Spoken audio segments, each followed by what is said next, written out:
Ipapatigil na po ni Ramon Tulfo itong si former President Rodrigo Roa Duterte sa kagagamit ng fentanyl. Yan ho yung kanyang patutsada at banat dito kay dating Pangulong Rodrigo Roa Duterte. So, nagsalita na nga ho guys, may reference tayo dyan according sa kanyang write-up. So, nagsalita na itong si Ramon Tulfo, which is itong si Ramon Tulfo, binansagan ko tong isa sa mga hudas sa magkakapatid na Tulfo. Kasi, you know, appointed kasi guys ni former President Rodrigo Roa Duterte, itong si Ramon Tulfo, special envoy sa China. Inappoint niya to noong 2019. Kaya nga yung loyalty nito dito pa rin kay former President Rodrigo Roa Duterte. So sa magkakapatid, si Rapi Tulfo, si Bitag, yung sa YT, yung Bitag channel ba yan, pati si Erwin Tulfo, abay mga pro-Marcos, pro-administration. Ito lang si Ramon Tulfo ang medyo may sa magkakapatid ba, black sheep. Kasi dati, kung matatandaan nyo, binanatan ni Ramon Tulfo itong si First Lady Liza Araneta Marcos na yung utol daw nito ay dawit sa smuggling, which is yung kanyang source ay si Maharlika, 'di ba, columnist, tapos naniniwala sa sa chismis. Pangalawa, sinabihan niya ang ating pangulo na tamad. Mayroon tayong article diyan. Marcos, tamad na pangulo. Yan yung saad at sinabi, binitawang salita ni Ramon Tulfo noong February 9, 2023, last year. So magwa 1 year na. Magwa 1 year na ngayong February 9 itong kanyang sinabing banat kay President na tamad daw ho ang ating pangulo. So bukod pa dyan, sinisisi din ni Ramon Tulfo na tinanggal daw siya. Dinadawit nila again and again and again ang pangalan ni First Lady Liza Marcos sa pagkatanggal niya bilang columnist doon sa Philippine Star. Pero nilinaw naman ho ng magkakapatid na ni Rapi Tulfo, ni Erwin Tulfo na walang kinalaman po si First Lady Liza Marcos sa pagkatanggal ni columnist Ramon Tulfo doon sa Philippine Star. So ito na nga guys, going back sa ating topic, ako talaga ilubos na nagtaka. Kasi itong si Ramon Tulfo, super dikit. Malapit na malapit kay former President Rodrigo Roa Duterte. Kaya nga, kung babanatan niya si President Bongbong Marcos or si First Lady or yung administrasyon, hindi na bago. Kasi nga, you know, kapit tuko na to kay Digong eh. Ano na to siya kay Digong? Malapit na kasi naging appointee na. Pero ngayon, this time, ako ay nagtaka. Talagang super, oh my God, nasabi talaga to ni Ramon Tulfo sa kanyang amo. So ngayon, basahin natin yung kanyang write-up sa kanyang Facebook post. And kapag hinanap nyo to sa Google, search nyo na lang, ang title, dapat itigil na ni Digong ang fentanyl. Yan yung title.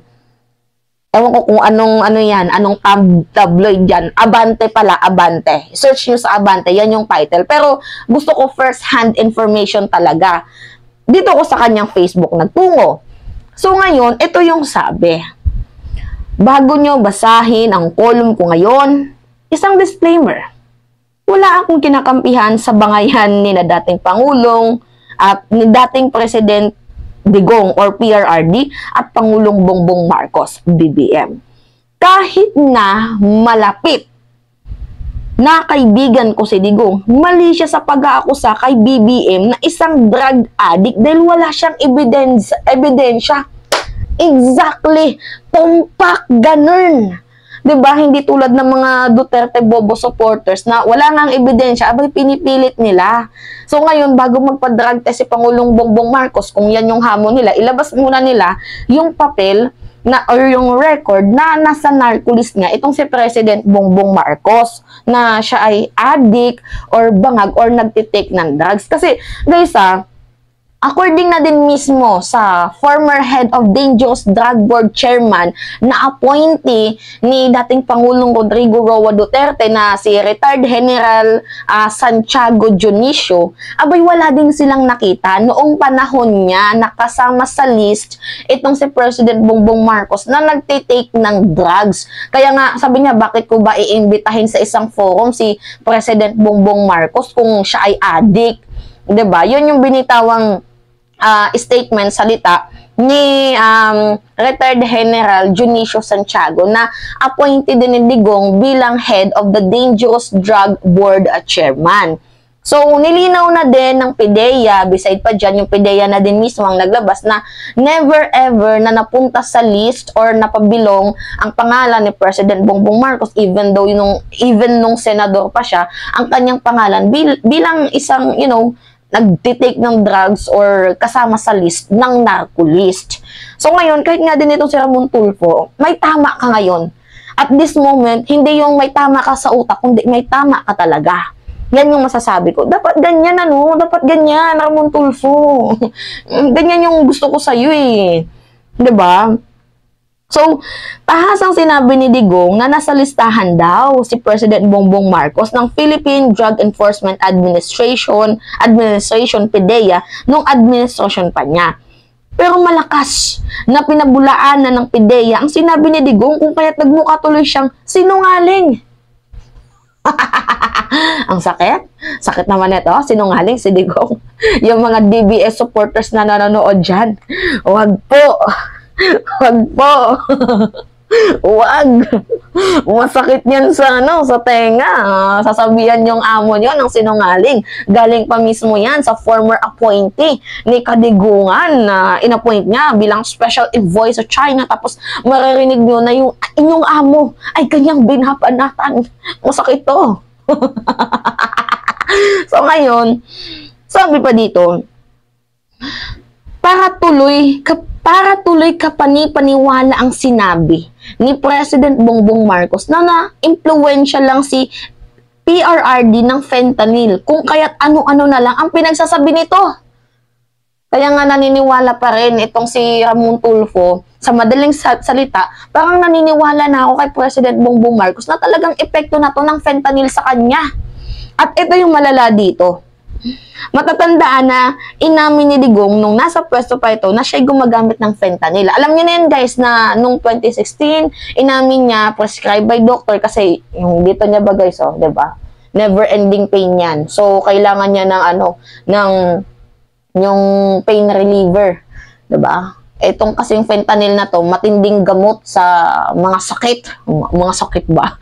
About sa usapang pain. Diba? Yan. Parang lagi siyang nagagaganyan, diba? So, gumamit siya ng fentanyl kasi never-ending pain yung sakit niya dito. But then anyway, ito na. Ito'y prescribe sa kanya ng doktor kapag siya'y sinusumpong sa matinding sakit ng ulo, katawan, gawa ng motorcycle accident na tinamon niya ilang taon ang nakaraan. So, ano ang fentanyl? Ito ay isang opioid or opioid gaya ng heroin or morphine na nagsisilbing analgesic na nagpapahupa ng matinding sakit. Masama ang side effect ng fentanyl. Nawawala sa sariling pag-iisip ang gumagamit nito. Kaya naman pala wala na sa katinuan si former President Rodrigo Roa Duterte. Kaya gusto niya nang magkaroon ng separation sa Mindanao, sa Republika ng Bansang Pilipinas, sa Luzon, Visayas. Gusto niya nang i-separate ang Mindanao. Talagang namang malakas ang naging epekto na ng fentanyl dahil sa kanyang kagagamit. OMG! Ito na to guys. Ito na to. Kaya nga ayaw sumuporta ni Ramon Tulfo dito sa gumagamit ng fentanyl. Buti pa si Ramon Tulfo kahit nabugbog ng ni Claudine, pati ng kanyang asawa, abay kahit pa paano nagtino na ngayon. 2024, tumino na din si si Ramon Tulfo. Siguro kahapon lang ata yan guys, naging matino siya. Pero good job yung pagiging matino mo dahil nasa tamang katinuan ka naman. Anyway, Sabi ng kaibigan kong espesyalistang doktor, fentanyl is dangerous mind-altering drugs and its habitual user become mental patients. Siguro dapat nang dalhin sa mental hospital itong si dating Pangulong Rodrigo Roa Duterte. Wala na sa katinuan, wala na sa ayos ang kanyang pag-iisip, kung kaya't ano-ano na lang ang lumalabas sa kanyang bibig. Ouch! Oh my God! My former president tayong naka-fentanyl. Grabe. Kaya guys, matatandaan nyo na kung ang dami niyang banat pero wala naman siyang ebidensya. Kasi Pangulong Bongbong Marcos daw pumunta doon sa Germany, nagpa-rehab daw bago ang election. Pero wala namang ebidensya. Adik, bangag, ano pa ba? May presidente tayong nasa narco-list. Pero guys, ang dami kasing butas eh. If you will remember, sabi niya, adik itong si Marcos. Hindi ko lang sinabi dahil kaibigan ko to. Doon pa lang magigets nyo na yung context eh. Hindi niya sinabi kasi kaibigan. So, how many friends yung pinagtakpan mo? Diba dahil close kayo na hindi mo sinumbong or pinagtanggol mo? Imagine, galit na galit ka sa droga pero may mga friend kang gumagamit nito tapos hindi mo man lang siniwalat sa bibig mo. Talaga nga ang war on drugs ni Digong or yung tokhang, sa nakikita ko lang guys it is for the poor. Para sa mahirap lang ang war on drugs ni former President Rodrigo Roa Duterte. Meron ba kayong nakitang big names? Malaking pangalan? Maliban dito sa ginawa nilang fabricated stories kay former Senator and now Attorney Leila de Lima? Para magmukha ko nung katotoo-totoo ang drug war ni former President Duterte. Abay, gamit na gamit itong si de Lima. Kawawa naman yung tao. 'Di ba? Tapos, pangalawa pa dito, nung mayor siya, ang presidente nun, si, Ninoy Aquino. Pinoy. Diba? How comes na magkaribal yung dalawang yan kapag nakakita yan ng butas or chika bumbum, talagang isisiwalat niya yan para masira lang ang reputasyon ng mga Marcos kasi magkaribal yan. Diba? Oh my goodness. Digong. Diba kaya nga nakakapagtaka? Talagang I think this is the effect of fentanyl and I think kailangan ng i-mental ni former President Rodrigo Roa Duterte. So, nakita natin ito sa isang viral video sa isang kalye na Philadelphia, USA, kung saan parang mga zombie na ang mga lango ng fentanyl. Oo guys, yung mga tao naglalakad, mga hubot-hubad. Ang iba, wala na sa katinuan, naggumagano na lang. Diba? Nakita niyo yun? Yung video na yun guys, yung mga nakagamit ng fentanyl, gumagano, tapos ang iba, gumagano na lang. Tapos ang iba naman yung pag naglalakad, pabalik-balik lang ang kanilang gesture, ang kanilang movement. Ang gesture nila naglalakad pero hindi sila naglalakad. Kumbaga gesture lang nila. Ganun yung nakikita ko. So ngayon, sabi pa ni Ramon Tulfo, di pa naman dumating sa puntong nagkikilos zombies. Di pa naman umaabot sa puntong nagkikilos zombies si Digong. Pero marami ng beses siya'y nagrarambol o paulit-ulit ang sinasabi na walang katuturan.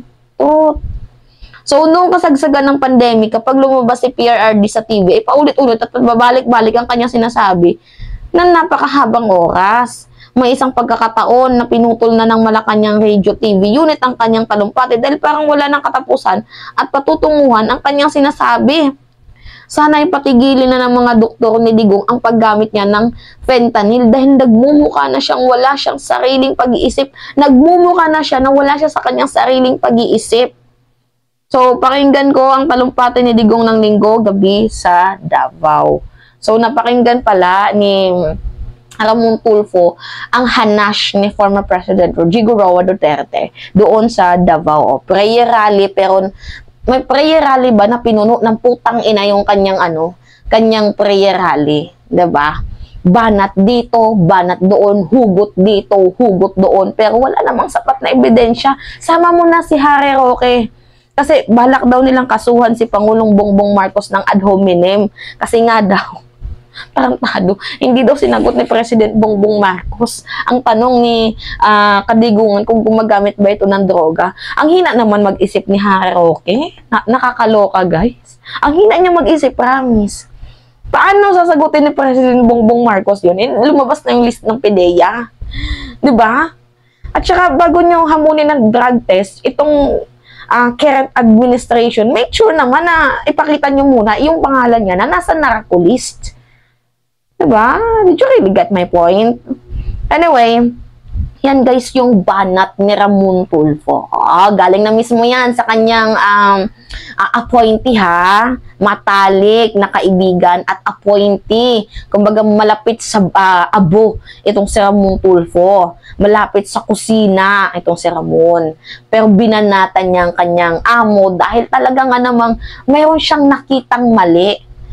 Yan, ganyan dapat, Ramon.